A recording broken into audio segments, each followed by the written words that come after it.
Duha ka graduado sa University of San Jose Recoletos nga nahilakip sa mga nangulo sa May 2026 Certified Public Accountant Licensure Examination kun si Pale ang mihalad sa ilang kalampusan sa labing importante nga mga babayi sa ilang kinabuhi, ang ilang mga inahan. Giila isip top 4 placer si Blas Miguel Villacampa Escaro gikan sa Bugos City. Og top 10 placer si Joan Alia Mokoy Carilim Diliman nga taga lungsod sa Dalaguete.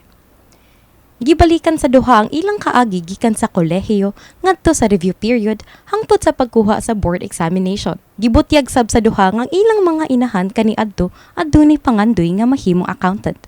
Apan wala makapadayon niini. Butang nga sila nakaron ang mikabot. Matod pa ni Escaro, counts as 2 ang iyang success. Apil na ang kadaugan sa iyang inahan nga wala naka-retake alang sa sipale. Ako yung greatest inspiration gid kay akong mama kanang siya gid nagbuhi sa mga nag-inusara sa kam 6 man gud ni kabuk ako kinamanghuran niya. Sad na sa siyang dream ang ma-CPA niya. Unfortunately tungod sa circumstances siyang kinabuhi, wala siya ka-retake niya mo to kay dream na lagi kutob kung nakutob ra gid to dream ang iyang kanang pagka gusto nga ma-CPA.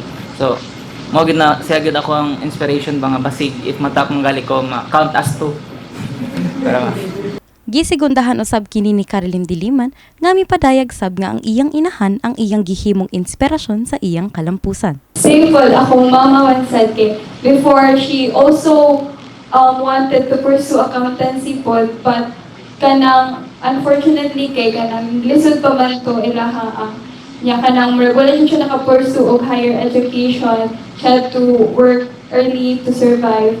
So this dream is also hers. Gipadayag sab sa duha nga masaligon sila nga mopasar sa maong pasulit. Apan, nasurpresa usab sa pagsulod nila sa top 10. Ang USJR maoy nagbinugtong nga universidad nga nakabase sa Cebu, nga nakapasulod og top-notcher sa maong eksaminasyon. Gipadayag ni Dr. Edgar Detuya, Dean of School of Business and Management, ang iyang garbo sa maayong resulta sa eksaminasyon.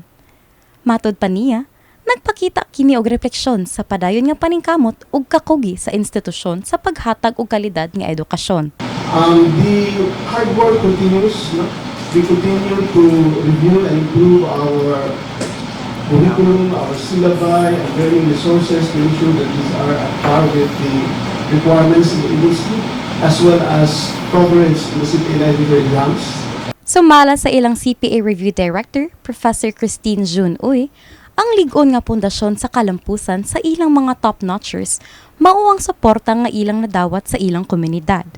Ug kini nga suporta ang rason nga nung kanunay nga makahimo ang USJR ug mga top-notchers sa sipale.